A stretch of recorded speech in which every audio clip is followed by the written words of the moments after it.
Անկախության հռչակագրի խնդիրը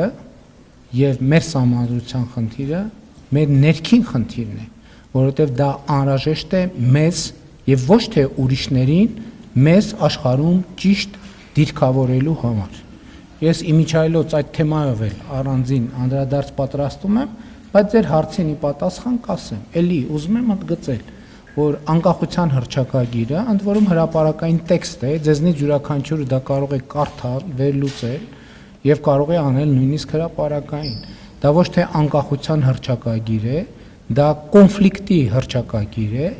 եւ արդյունքում կախվածության հռչակագիր է։ Ինչու՞։ Որովհետեւ երբ որ դու պատկերացրեք, դուք տեղափոխվել եք նոր բնակարան եւ ապրում եք մի ընդհանուր հարթակում եւ սպառնում եք ձեր եւ դիմացի եւ կողքի եւ հետևի եւ մյուս կողքի հարևաններին այդպիսով հռչակելով նաեւ անկախություն։ Դա ինչ է նշանակում։ Ոնց է այդ սպառնալիքների պայմաններում ապրելու այդ միջավայրում։ Միայն ու միայն արտաքին օգնության, այսինքն միայն ու միայն արտաքին օգնություն ակնկալելով։ Իսկ արտաքին օգնություն ակնկալելը ձեզ դնելու է շարունակաբար մեծացող, ահագնացող կախվածության մեջ նրանից կամ նրանցից, ումից այդ օգնությունը ակնկալում եք։ Եվ հետևաբար անկախության հռչակագիրը կոնֆլիկտի եւ կախվածության հռչակագիր է, եւ ես առաջիկայում գուցե նաեւ տեքստի վերլուծությամբ ցույց կտամ այդ ամեն ինչը, բայց ելի ուզում եմ ասել, որ սահմանադրությունը եւ այս խոսակցությունը մեզ է պետք, դա մեր ներքին օրակարգի հարց է, մենք դա արտաքին որևէ ուժի հետ չենք քննարկել, չենք քննարկում եւ չենք քննարկելու, մենք դա քննարկում ենք մեր ժողովրդի հետ, որովհետեւ ես նաեւ առիթներ ունեցել եմ ասելու, նույնիսկ երթևեկության կանոնների օրինակը բերելով օրինակ, թե երբ որ մենք ասում ենք ով մարդկային արդարություն, թող որ մենք ես թքեմ քո բաց ճակատին, այդ շատ լավ ասում ենք, բայց երբ որ մենք անընդհատ վրաերթի ենք ենթարկվում,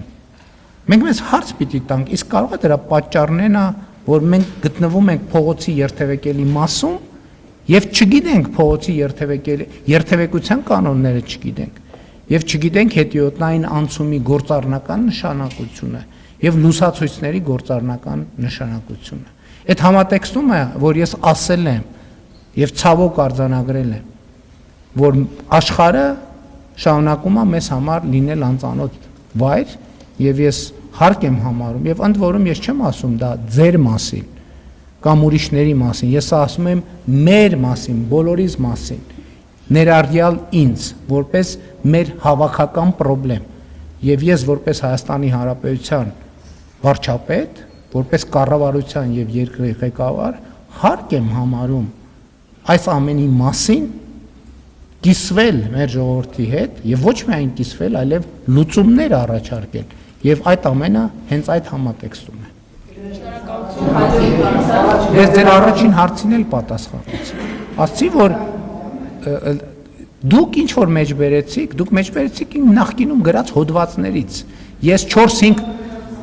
լսեք, ասում եմ, ես 4-5 հոդված եմ գրել այդ թեմայով։ Ես 4-5 հոդված եմ գրել այդ թեմայով եւ դուք ընդամենը ինձ եք մեջ բերել, դուք ուրիշ բան չեք արել։ Եվ ես ձեր ասում եմ, դուք մեջ բերեցիք իմ հոդվածներից։ Ես այդ հոդվածներում իմ գնահատականը տվել եմ։ Դուք իմ հոդվածներից եք։ Գիտեք ինձ այն ինչ որ գրել եմ։ Այսինքն ես ձեր քմահաճույքով պետք է ինչ որ բան կրկնեմ, ես կրկնելու անհրաժեշտություն չեմ տեսնում։ Այսինքն դուք երկրի վարչապետի առաջ կանգնած եք, ասում եք դե կրկնի։ Ինչ որ ասել եմ, հարգելի պարոն Կիրակոսյան։